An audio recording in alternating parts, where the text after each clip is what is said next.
नमस्कार मित्रों, desire point channel के इस नए वीडियो लेक्चर में मैं हूं अमित दुबे और आज के इस वीडियो लेक्चर में हम क्लास 12th के इंग्लिश पोएट्री के chapter 7 from the passing of Arthur अर्थात आर्थर का जाना इसका अध्ययन करेंगे।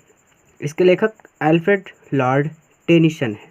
तो सबसे पहले मैं आपको इस पोयम से परिचित करा दूं कि कविता का परिचय कुछ इस तरह से है कि प्रस्तुत कविता टेनिसन की एक लंबी कविता मोर्टे दी ऑथर से अवतरित है। किंग ऑथर ने नाइटहुड ऑफ राउंड टेबल की प्रथा को प्रारंभ किया था और उसमें योद्धाओं का कार्य कमज़ोरों की सहायता करना तथा उन्हें दुष्टों के चंगुल से बचाना था। सर बिडीवो राजा का वफादार योद्धा है। घायल राजा अपनी तीनों रानियों के साथ एक नाव में बैठकर एविलियन द्वीप पर जा रहे हैं। वह बिडीवियर को नाइटहुड की प्रथा के समाप्त होने पर दुखी ना होने की सलाह देता है। संसार में परिवर्तन आवश्यक है। संसार में कोई भी नियम लंबे समय तक जारी नहीं रह सकता। इस बात को इस कविता में बताया गया है। ठीक है, तो चलिए अपनी पोएम पर चलते हैं। देखिए, ध्यान से समझिएगा, बहुत इम्पॉर्टेंट पोएम है कि एंड स्लोली, एंड मतलब और, स्लोली मतलब धीरे से, आंसर्ड मतलब उत्तर देना। ऑथर ने यानी ऑथर ने धीरे से उत्तर दिया फ्रॉम द बार्ज, बार्ज मतलब नाव से। ठीक है, नाव से राजा आर्थर ने धीरे से कहा, धीरे से उत्तर दिया। उत्तर किसको दे रहे हैं? बिडीवो को, क्योंकि वही उनको छोड़ने आया था। ठीक है, तो नाव से राजा आर्थर ने धीरे से उत्तर दिया। ठीक है, आंसर मतलब उत्तर देना कि the old order changed, the old order, old मतलब पुराना, ऑर्डर मतलब प्रथा, पुरानी प्रणाली, पुराने नियम, चेंज बदल जाते हैं। Yielding place to new, yielding और उनके स्थान पर, प्लेस यानी उनके स्थान पर, टू न्यू नई प्रथाएं आ जाती हैं, नई प्रणाली आ जाती है। पुरानी प्रणालियां बदल जाती हैं और उनके स्थान पर नई प्रणालियां आ जाती हैं। ठीक है, पुरानी प्रणाली बदलती है तथा उसके स्थान पर नई प्रणाली आती है। Place to new, yielding place to new यानी उस प्रथा के स्थान पर, उस प्रणाली के स्थान पर एक नई प्रणाली आ जाती है। फिर से रिवीजन करेंगे, दो लाइन का रिवीजन करेंगे। And slowly answered Arthur from the barge, नाव से राजा आर्थर ने धीरे से बिडीवर को उत्तर दिया। ठीक है, क्योंकि यहाँ पे कहीं पे बिडीवर नहीं लिखा है, लेकिन हम जोड़ रहे हैं क्योंकि बिडीवर उनको छोड़ने आया है नाव में। ठीक है, तो नाव से राजा आर्थर ने धीरे से बिडीवो को उत्तर दिया। The old order changed, yielding place to new, पुरानी प्रणालियाँ बदल जाती हैं तथा उनके स्थान पर नई प्रणालियाँ आ जाती हैं। ठीक है, एंड और गॉड ईश्वर फुलफिल पूर्ण करता है, हिमसेल्फ अपनी इच्छा को, इन मैनी वेज कई रास्तों से यानी कई तरीकों से। ईश्वर अपनी इच्छाओं को अनेक तरीकों से, अनेक विधियों से पूरा करता है। ठीक है, फिर से एंड गॉड और ईश्वर फुलफिल पूर्ण करता है, हिमसेल्फ अपनी इच्छाओं को, इन मैनी वेज कई विधियों से। ठीक है, ईश्वर अपनी इच्छाओं को कई विधियों से पूरा करता है। क्योंकि लेस्ट यानी क्योंकि वन गुड कस्टम, कहीं ऐसा ना हो, लेस्ट मतलब कहीं ऐसा ना हो कि वन गुड कस्टम एक अच्छी प्रथा, एक अच्छी प्रणाली, वन मतलब एक, गुड मतलब अच्छी, कस्टम मतलब प्रणाली, क्योंकि कहीं ऐसा ना हो कि कहीं एक अच्छी प्रथा, एक अच्छी प्रणाली शुड करप्ट नष्ट कर दे द वर्ल्ड, इस संसार को।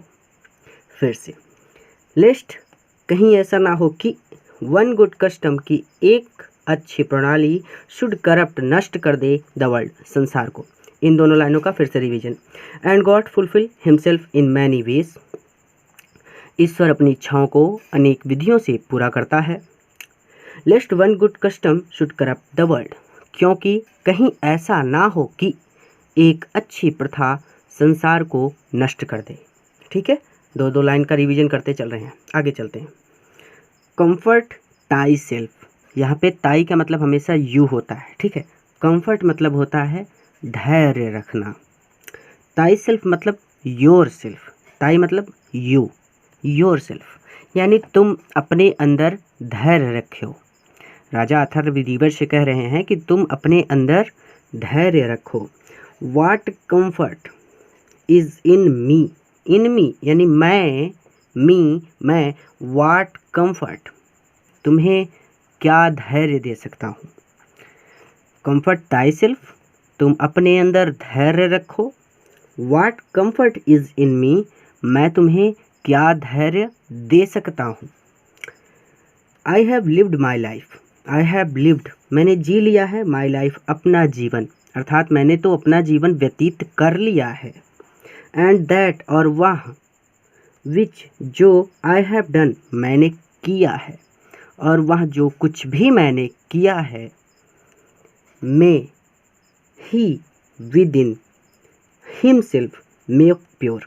यहाँ पे ध्यान से समझिएगा, मे ही यानी ईश्वर, यहाँ पे ही ईश्वर के लिए यूज हुआ है।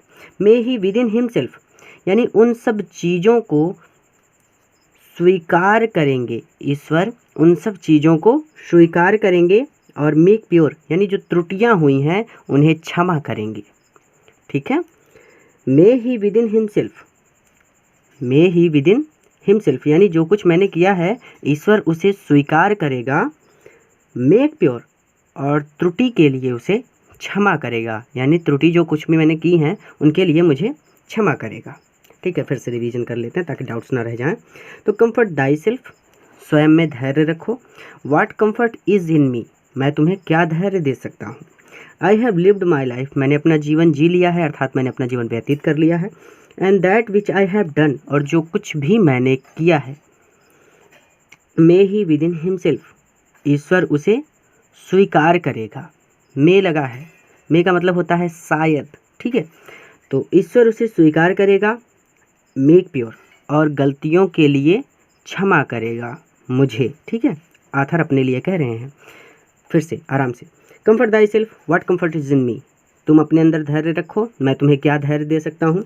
I have lived my life and that which I have done, मैंने अपना जीवन जी लिया है और जो कुछ भी मैंने किया है, may he within himself, ईश्वर उसे स्वीकार करेगा, मेक प्योर और त्रुटियों के लिए मुझे क्षमा करेगा।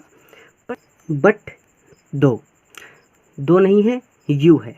बट लेकिन, यद्यपि, यदि, दो यू, यदि तुम, इफ दो यदि तुम, शुडस्ट नेवर सी कभी ना देखो, माई फेस मेरा चेहरा, अगेन दोबारा, यदि तुम मेरा चेहरा दोबारा कभी ना देखो, यानी यहाँ पे ये तात्पर्य है कि अर्थात यदि मेरी मृत्यु हो जाए, आथर कह रहे हैं कि यदि मेरी मृत्यु हो जाए और तुम मेरा चेहरा दोबारा ना देखो।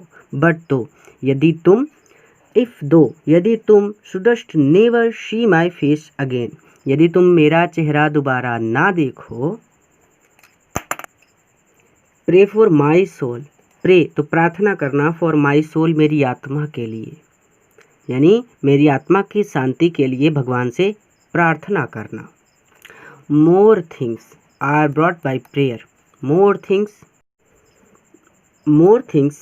आर ब्रॉट बाई प्रेयर, प्रार्थना के द्वारा आर ब्रॉट प्राप्त की जा सकती हैं। मोर थिंग्स बहुत सारी चीज़ें, यहाँ पे प्रार्थना की शक्ति को बता रहे हैं कि प्रार्थना के द्वारा बहुत सारी चीज़ें प्राप्त की जा सकती हैं। देन जो कि दिस वर्ल्ड ड्रीम्स ऑफ, जो कि दिस वर्ल्ड इस संसार के लोग ड्रीम्स ऑफ सपने में भी नहीं सोच सकते, ऐसी चीज़ें जो इस संसार के लोग सपने में भी नहीं सोच सकते। Things are brought by prayer, उन्हें प्रार्थना के द्वारा प्राप्त किया जा सकता है। ठीक है, फिर से, more things are brought by prayer than this world dream of, this world इस संसार के लोग जो चीज़ें सपनों में भी नहीं सोच सकते, वो चीज़ें प्रार्थना के द्वारा प्राप्त की जा सकती हैं। ठीक है, राजा अथर ने बडीबर से कहा कि संसार के व्यक्ति सोच भी नहीं सकते हैं जिन चीज़ों के बारे में प्रार्थना के द्वारा उससे अधिक चीज़ें प्राप्त की जा सकती हैं। Wherefore let thy voice rise, wherefore let thy voice, wherefore let thy voice, यहाँ पे कह रहे हैं कि let thy voice, let उठाओ यानी let आदेश देना, thy मतलब your, voice मतलब अपनी आवाज़ को, तुम अपनी आवाज़ को उठाओ, rise राइज मतलब उठाना, ऊपर करना। तो तुम अपनी आवाज़ को उठाओ लाइक जैसे अ फाउंटेन, एक फाउंटेन की तरह, एक फव्वारे की तरह। आपने क्लास 10th में द फाउंटेन चैप्टर पढ़ा होगा कि वो हमेशा ऊपर की ओर बढ़ता रहता है ना। तो वही बात कहते हैं कि तुम अपनी आवाज़ को फव्वारे की तरह उठाओ। फॉर मी मेरे लिए, राइट एंड डे दिन और रात। तुम अपनी आवाज़ को रात और दिन मेरी वेयरफॉर लेट दाई वॉइस राइज। तुम अपनी आवाज़ को उठाओ लाइक अ फाउंटेन, एक फव्वारे की तरह। फॉर मी मेरे लिए, नाइट एंड डे रात और दिन।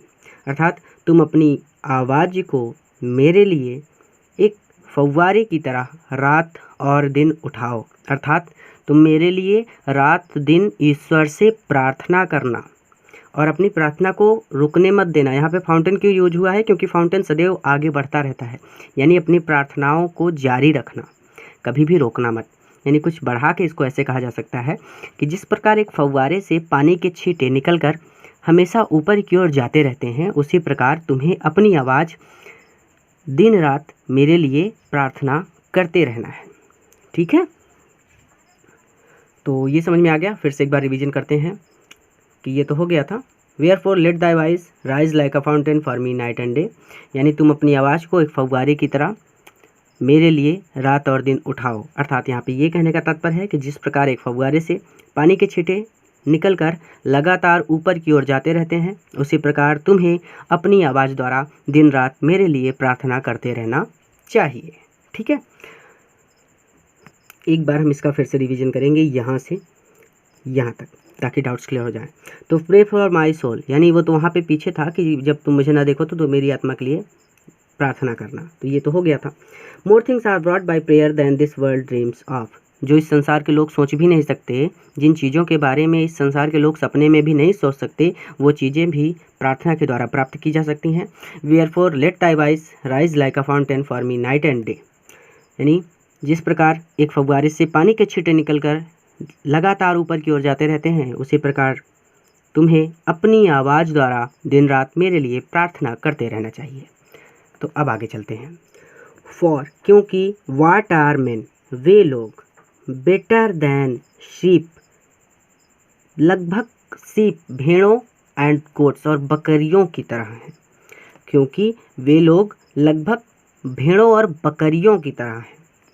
दैट नरिश जो जीवित बिताते हैं अ ब्लाइंड लाइफ एक अंधा जीवन। ठीक है, नरिश मतलब होता है बिताना, पास अवे, लीड।